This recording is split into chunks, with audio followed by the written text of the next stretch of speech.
வணக்கம். முனைவர் கி. ராம் கணேஷ். இன்னைக்கு நாம 10 பாட்டு நூல்களில் ஒன்றான பொருணராற்றுப்படை என்ற நூலில் இருக்கக்கூடிய செய்திகளை சுருக்கமா இந்த பதிவில் பார்க்க போறோம். முன்னதாக பொருணராற்றுப்படை என்ற நூலை யார் எழுதியிருக்கிறாங்க, அந்த நூல் யார் மீது பாடப்பட்டது என்பது குறித்த செய்திகளை தெரிஞ்சுக்கிட்டு அதற்கப்புறம் பாடலடிகளுக்கான விளக்கத்தை நாம பார்க்கலாம். பொருணராற்றுப்படை என்ற இந்த நூல் முடத்தாம கண்ணியார் என்ற புலவரால் பாடப்பட்டது. இந்த நூலில் யாரை பற்றிய செய்தி இடம்பெற்றிருக்கிறது அப்படின்னு பார்க்குறப்போ, சோழ மன்னன் கரிகால் பெருவளத்தான், கரிகாலன் அப்படின்னு நம்ம சொல்கிறோம் இல்லையா, திருச்சியில் கல்லணையை கட்டியவன், அவனுடைய சிறப்புகள் தான் இந்த நூலில் பேசப்பட்டிருக்கின்றது. இந்த நூலுக்கு ஏன் பொருணராற்றுப்படை அப்படின்னு பேர் வந்துச்சுன்னா, ஒரு பொருணன், ஒரு ஏழையாக இருக்கக்கூடிய பொருணன். பொருணன் அப்படிங்கிறவங்க யார் அப்படின்னா, அவங்க பாடி நடிக்கக்கூடியவங்க. அந்த பொருணர்லேயே 3 வகை சொல்லுவாங்க. ஏற்களம் பாடுவோர், போர்க்களம் பாடுவோர், பரணி பாடுவோர்னு 3 வகை இருக்கிறாங்க.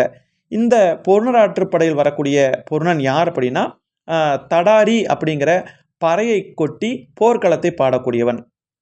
அவன் பாடக்கூடிய மாதிரி தான் இந்த நூல் அமைந்திருக்கிறது. மொத்தம் பொருணராற்றுப்படையில் 248 அடிகள் அமைந்திருக்கின்றன.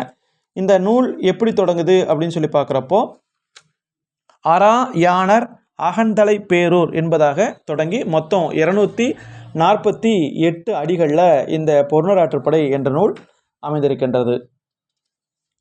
இந்த பொருணன் அப்படிங்கிறவன் நம்ம சொன்னோம், பாடி நடிக்கக்கூடிய ஒரு பொருணன்.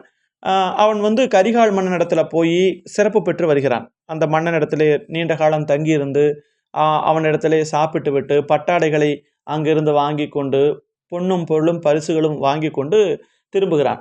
அப்போ வழியில் இவனை மாதிரியே ஒரு காலத்தில் இவனும் ஏழையாக தான் இருந்திருப்பான், வறுமையில் தானே வாடியிருப்பான். இவனை மாதிரியே ஒரு வறுமையால் வாடிய ஒரு பொருணனை பார்க்கின்றான். அப்போ இந்த பொருணன் என்ன பண்ணுறான்னா, ஆற்றுப்படுத்துகிறான். ஆற்றுப்படை என்பது வழிப்படுத்துதல் என்று பொருள். அப்போ இந்த பொருணன் என்ன சொல்கிறான்னா, என்ன மாதிரியே நீயும் கரிகாலன்கிட்ட போ, கரிகாலன்கிட்ட போனேன் அப்படின்னா உனக்கு எல்லா சிறப்புகளும் செய்வான். அப்போ நான் கரிகாலனை எப்படி பார்க்க போனேன், அங்கே என்னென்ன நடந்துச்சு அப்படிங்கிறதையெல்லாம் அந்த பொருணன் இன்னொரு பொருணனிடத்திலே சொல்லி அவனை வழிப்படுத்துகிறான். அப்போ ஒரு பொருணன் இன்னொரு பொருணனை வழிப்படுத்துதல், அதுதான் பொருணர் ஆற்றுப்படை. அந்த வகையில் சோழன் கரிகால் பெருவளத்தான் இடத்திலே ஒரு பொருணன் மற்றொரு பொருணனை வழிப்படுத்துகிறான். அங்கு சென்றால் உன்னுடைய வறுமையெல்லாம் தீரும் என்பதாக சொல்லி வழிப்படுத்துவதாக இந்த நூல் அமைந்திருக்கின்றது. இப்போது நாம் பாடல் அடிகளுக்கான விளக்கத்தை நம்ம பார்க்கலாம். அந்த பொருணனை பார்க்குறான். இந்த பொருணன் பார்த்து பேசுகிறான். என்ன பேசுகிறான் அப்படின்னா, திருவிழாவுக்கு சென்று ஊருக்கு திரும்பக்கூடிய பொருணனே. இப்போ பெரும்பாலும் என்ன பண்ணுவாங்கன்னா, பொருணர்கள் ஒரு இடத்துலேருந்து வேறு இடத்துக்கு போய் ஆடியும் பாடியும் பொருள் சம்பாரிச்சிட்டு வருவாங்க. எங்கே அது கிடைக்கும்னா, திருவிழா நடக்கக்கூடிய இடங்களில். ஏதாவது ஊரில் திருவிழா நடந்ததுன்னா அங்கே போய் ஆடியும் பாடியும் அவங்க பணம் சம்பாரிச்சிட்டு வருவாங்க. எல்லா நாளும் திருவிழா நடக்காது. அப்போ திருவிழா இல்லாத காலகட்டங்களில் அந்த பொருணர்கள் வறுமையால் வாடுவாங்க. அப்போது அது இந்த பொருணனுக்கு தெரியும். ஏன்னா இந்த பொருணும் ஒரு காலத்தில் அப்படி இருந்தவன் தானே. அப்போது இந்த பொருணன் சொல்லுகிறான், திருவிழாவுக்கு அந்த எதிர்பட்ட தான் போகின்ற வழியில் அந்த வறுமையால் வாடி வரக்கூடிய ஒரு பொருணனை பார்த்து இந்த பொருணன், அந்த கரிகாலன்கிட்ட பரிசு வாங்கின பொருணன் பேசுகிறான். திருவிழாவுக்கு சென்று ஊருக்கு திரும்பக்கூடிய பொருணனே, விரலி யாழை வாசித்து பாட. விரலி அப்படிங்கிறவ யார் அப்படின்னா, அந்த அந்த பொருணனுடைய மனைவி, அவளை தான் விரலின்னு சொல்லுவாங்க. அவள் யாழ் வைத்து பாடுவாள். அப்போது அந்த பொருணன் சொல்கிறான், திருவிழாவுக்கு சென்று ஊருக்கு திரும்பக்கூடிய பொருணனே, விரலி யாழ் வாசித்து பாட. யாழ் அப்படிங்கிறது வீணை மாதிரியே இருக்கக்கூடிய ஒரு இசைக்கருவி, நரம்பு கருவி. அதற்கேற்ப தடாரிப்பறையை கொட்டி காட்டில் இருக்கக்கூடிய கடவுளை வழிபட்டு உன்னுடைய கடமைகளை எல்லாம் முடித்த பின்பு வேறு வழி செல்லாமல் என்னை எதிர்பட்டது உன்னுடைய தவப்பையனே. இப்படித்தான் அந்த பொருணன் பேச ஆரம்பிக்கிறான். அப்போது நீ திருவிழாவுக்கு போயிட்டு திரும்பி வர்ற, உன்னுடைய மனைவியாகி விரலியும் யாழை வாசித்து பாடுகிறாள்.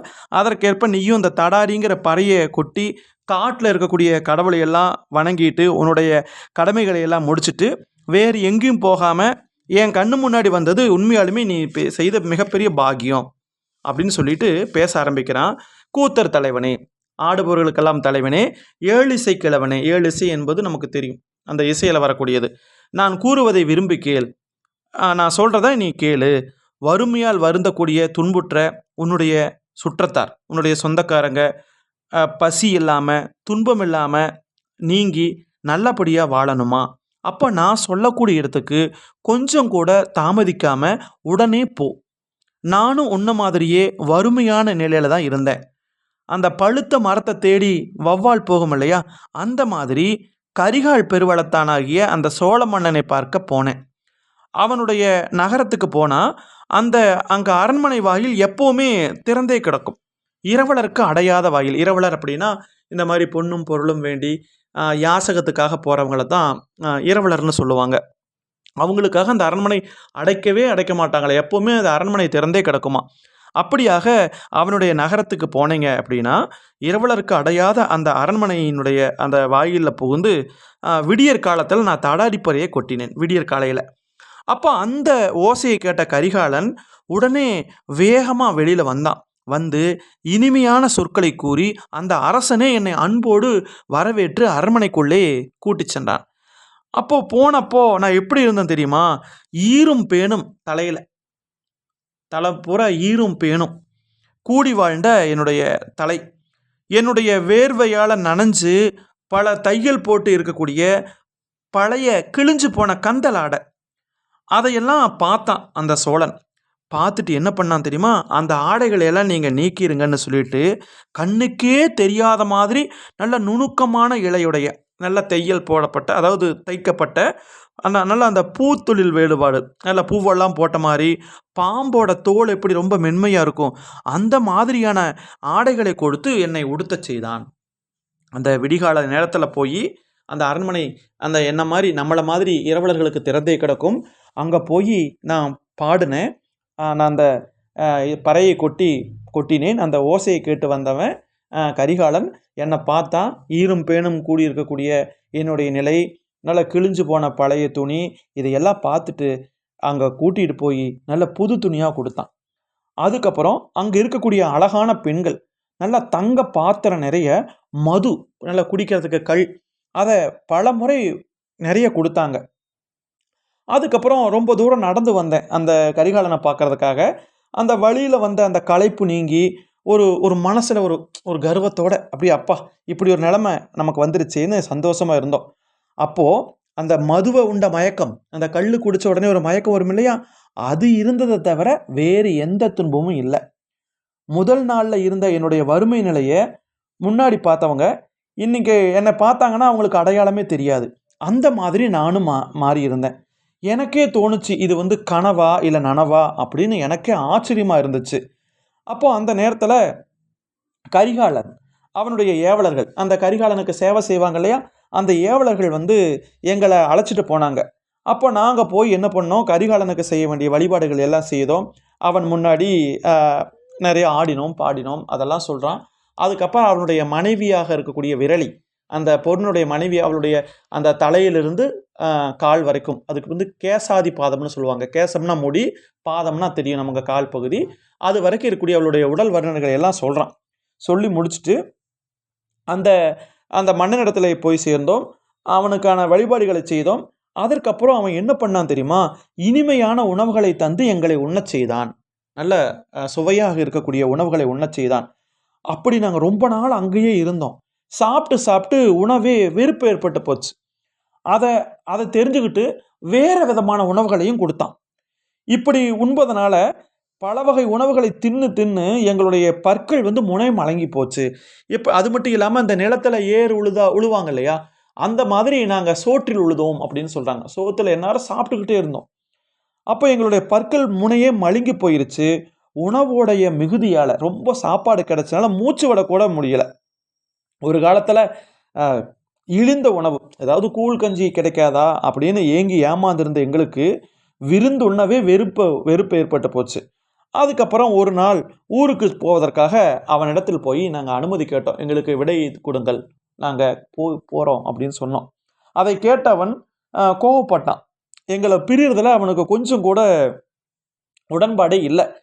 ஆனால் இருந்தாலும் கோவப்பட்டான். இருந்தாலும் என்ன பண்ணான் தெரியுமா, அவன் மனசோட என்ன பண்ணான் தெரியுமா, எப்படி உங்களுக்கு மனசு வந்துச்சு என்னை விட்டு பிரியதுக்குன்னு சொல்லிட்டு அதுக்கப்புறம் யானைகள், ஆடை அணிகலன்கள், இது மாதிரி எல்லாவற்றையும் தந்தான். நாங்கள் வேணுங்கிறதையெல்லாம் எடுத்துக்கிட்டு வறுமை நீங்கி அப்படியே திரும்பி வந்தோம். அதனால் நீங்களும் என்ன பண்ணுங்க, அந்த பொருணர்களை பார்த்து சொல்லுகிறான் இந்த பொருணன், நீங்களும் என்ன பண்ணுங்க, இளஞ்சேட் சென்னியின் புதல்வன், அந்த கரிகாலனுடைய அப்பா பேர் என்னன்னா இளஞ்சேட் சென்னி. அப்படிப்பட்ட அந்த இளஞ்சேட் சென்னியினுடைய மகனாக இருக்கக்கூடிய அந்த கரிகாலன் கிட்ட போங்க. அவன் முருக கடவுளை போன்றவன், கருவிலே திருவுடையவன். அது ஏன் கருவிலே திருவுடையவன் அப்படின்னு சொல்றாங்கன்னா, கரிகாலன் அவங்க அம்மா வயிற்றில் இருக்கும்போதே அவனுக்கு அரசாட்சி கிடைச்சிருச்சு. ஏன்னா அவங்க அப்பா இறந்து போயிடுறார். அப்போ கருவில் இருக்கிறப்பவே அவன் அரசன், அந்த பிறக்கக்கூடிய குழந்தை தான் அரசனாக போறான் அப்படிங்கிறது எழுதப்படாத ஒரு சட்டமாகவே இருந்திருக்கிறது. அப்போ கருவிலேயே திருவுடையவனாக இருந்திருக்கிறான். அவங்க அம்மா கருவில் இருக்கிறப்பவே அவன் செல்வாக்குடையவனாக இருந்திருக்கிறான். பிறந்த நாள் முதல்லையே அவன் அரசாட்சி கொண்டவனாக இருந்திருக்கிறான். இளம் பருவத்திலேயே அவன் சின்ன பையனாக இருக்கக்கூடிய அந்த காலகட்டத்திலேயே பாண்டிய மன்னனையும் சேர மன்னனையும் ஒரே இடத்துல வெண்ணிப்பரந்தலை அப்படிங்கிற ஒரு இடம், போர்க்களம், அங்கே போர் செய்து வென்றவன். அப்படிப்பட்ட கரிகால் வளவனை நீங்கள் போய் சந்தியுங்கள். உங்களுக்கு அவன் அனைத்தையும் தருவான். அவனுடைய நாட்டில் குறிஞ்சி, முல்லை, மருதம், நெய்தல்னு 4 வகை நிலங்களும் வளமோடு இருக்குது. பஞ்சகாலத்தில் கூட மற்ற நாடுகள்ல எல்லாம் பஞ்சம்னு சொல்லுவாங்க இல்லையா, அந்த காலகட்டத்தில் கூட வானம் பொய்த்து போகாது. அங்கே மழை பெஞ்சுக்கிட்டே இருக்கும். மழை பெய்து 1 1000 விளையும். ஒரு பொருளை போட்டால் 1000 விளையுமா. வயல்களெல்லாம் விளைந்து வளத்தை அப்படி வயலெல்லாம் விளைஞ்சு அப்படியே வளத்தை தரக்கூடிய காவிரி ஆறு அங்கே இருக்குது. அந்த நாட்டை பாதுகாக்கக்கூடியவனாக அந்த கரிகால் வளவன் இருக்கிறான். அவனிடத்துல போனால் உங்களுடைய இந்த கந்தைகள், கந்தை என்பது கிழிந்து போன துணி, இந்த கந்தைகளை எல்லாம் நீக்கிட்டு பட்டாலான பட்டு துணிகளை உனக்கு அணிந்து கொள்ள தருவான். தினந்தோறும் பருகுவதற்கு இனிமையான தேன் தருவான். அதுக்கப்புறம் தங்கத்தாலான தாமரை பூவை உங்களுக்கு சூட்டி விடுவான். அதே மாதிரி தங்கத்தாலான மாலைகள், முத்து மாலைகளை எல்லாம் உங்களுடைய விரலியர் இருப்பாங்க இல்லையா மனைவி, அவங்களுக்கு அணிய கொடுப்பான். அதுக்கப்புறம் 4 வெண்குதிரைகள் பூட்டிய தந்தத்தால் செய்த தேரில் உங்களை ஏற்றி யாழ் வாசிக்கக்கூடிய அந்த பாணர்களுக்கெல்லாம் நிறைய நன்றி சொல்லுவான். அதுவும் அந்த தேர் பூட்டிய குதிரைகளை கொடுக்கும்போது என்ன பண்ணுவான்னா, அந்த தேரில் போகும்போது விரட்டும் இல்லையா குதிரைகளை, அப்போ அந்த சாட்டை குச்சியில் பார்த்தீங்கன்னா அந்த தார்முள் மாதிரி ஒன்று இருக்கும், அதை வச்சு குத்துனா அந்த குதிரை வேகமாக போகும். இவன் என்ன பண்ணுவானா, அந்த அந்த ஆணி எடுத்துருவானா, அந்த தார்முள்னு சொல்லுவாங்க, அந்த நுனியில் இருக்கும். ஏன்னா இந்த புலவர்களால் சமாளிக்க முடியாது இல்லையா, அப்படியெல்லாம் செய்வான். அதுக்கப்புறம் பல வயல்கள், அப்புறம் யானைகள், அப்புறம் ஏதாவது அவனுடைய நாட்டில் ஒரு பகுதி, இப்படி எல்லாமே தருவான். அதுக்கப்புறம் உங்களுடைய தேருக்கு பின்னாடியே 7 அடி உங்களை வழி அனுப்புவான். இது அன்னைக்கு தமிழருடைய மரபு. நம்ம வீட்டுக்கு யாராவது விருந்தினர்கள் தங்கியிருந்து அவங்க சாப்பிட்டுட்டு கிளம்பும்போது ஒரு 7 அடி தூரம் சென்று அவர்களை வழி அனுப்பி விட்டுட்டு வரணும் அப்படின்னு. அப்படிப்பட்ட பண்பாளனவன், அவனை நோக்கி செல்லுங்கள். அப்படியாக நீங்கள் அவனை நோக்கி சென்றால் உங்களுடைய வறுமையானது தீர்ந்து போய்விடும். நீங்களும் என்ன மாதிரியே ஒரு வளமான ஒரு வாழ்க்கையை வாழலாம் அப்படின்னு சொல்லி இந்த இடத்துல அந்த பூர்ணன் இன்னொரு பூர்ணன் இடத்துல தன்னை மாறக்கூடிய மற்ற பொருணர்களிடத்திலே சொல்லக்கூடிய வகையில் அந்த ஒரு பொருணன் மற்ற பொருணர்களை அந்த கரிகாலன் இடத்திலே வழிப்படுத்துவதாக, அதாவது ஆற்றுப்படுத்துவதாக இந்த பொருணராற்றுப்படை அப்படிங்கிற நூல் சிறப்பான முறையில் அமைந்திருக்கிறது. இதில் வேறொரு என்னென்ன செய்தி எல்லாம் சொல்கிறாங்கன்னா, இந்த பாடினி மகிழ, அந்த விரலி மகிழ பாடக்கூடிய பாணனுடைய நிலை, அந்த பெண்களுடைய கால் பார்த்திங்கன்னா நாயினுடைய நாக்கு மாதிரி அவங்களுடைய காலடி இருக்கக்கூடிய நிலை, அதுக்கப்புறம் அவங்க அந்த வறுமையான நிலையில் நடந்து போன சூழல், அதுக்கப்புறம் இங்கே எவ்வளோ கஷ்டப்பட்டு போனாங்க, அந்த காலெல்லாம் புண்ணாகும்படி எப்படியெல்லாம் போனாங்க, அதுக்கப்புறம் அவனுடைய அந்த கரிகாலனுடைய அடையா வாயில், அந்த எப்போவுமே திறந்திருக்கக்கூடிய அந்த வாயிலுக்கு போனது, அதுக்கப்புறம் அவன் வருத்த நீரை வாரி வாரி வழங்கினது, இரவு பகல் தெரியாமல் அங்கேயே அவங்க தங்கி இருந்தது, அந்த ஏர் உழுகிற மாதிரி அந்த சோற்றை சாப்பிட்டு அந்த பற்களெல்லாம் முனை மழுங்கி போனது, அதுக்கப்புறம் அவங்கெல்லாம் பரிசு மலையில் அப்படியே நனைஞ்சது, அவன் தாயை விட மிகுதியான அன்போடு பார்த்து கொண்டது, அதே மாதிரி தேரேற்றி அந்த அனுப்புறதுக்கு தெரு வரைக்கும் வந்தது, அப்புறம் அந்த மருது நிலத்துடைய சிறப்பு, அப்புறம் அங்கே வண்டுகள் பாட மயிலாடுறது, அந்த செங்கோல் முறை வலுவாமல் அந்த கரிகாலனை ஆட்சி செய்யக்கூடிய திறம், அதுக்கப்புறம் அந்த காவிரி ஆற்றினுடைய வளம், இது எல்லாத்தையுமே சொல்லி இந்த மாதிரி அந்த ஒரு பொருணன் மற்ற பொருணர்களை வழிப்படுத்தக்கூடிய வகையில் இந்த பொருணராற்றுப்படை அப்படிங்கிற நூல் அமைந்திருக்கின்றது. ரொம்பவுமே ஒரு சிறப்பான ஒரு நூல். மிக்க நன்றி. மீண்டும் நாம் இன்னொரு பதிவில் நாம் சந்திக்கலாம். உங்களுக்கு வேறு ஏதாவது சந்தேகங்கள், விளக்கங்கள் தேவைப்பட்டது அப்படின்னா அந்த காமெண்ட் பகுதியில் நீங்கள் குறிப்பிடலாம். இந்த நூல் 10 பாட்டில் 2வது நூலாக அமைந்திருக்கின்றது. இந்த பொருணராற்றுப்படை என்பது 10 பாட்டிலே இரண்டாவதாக அமைந்திருக்கக்கூடிய நூல் பார்த்து கொள்ளுங்கள். மிக்க நன்றி.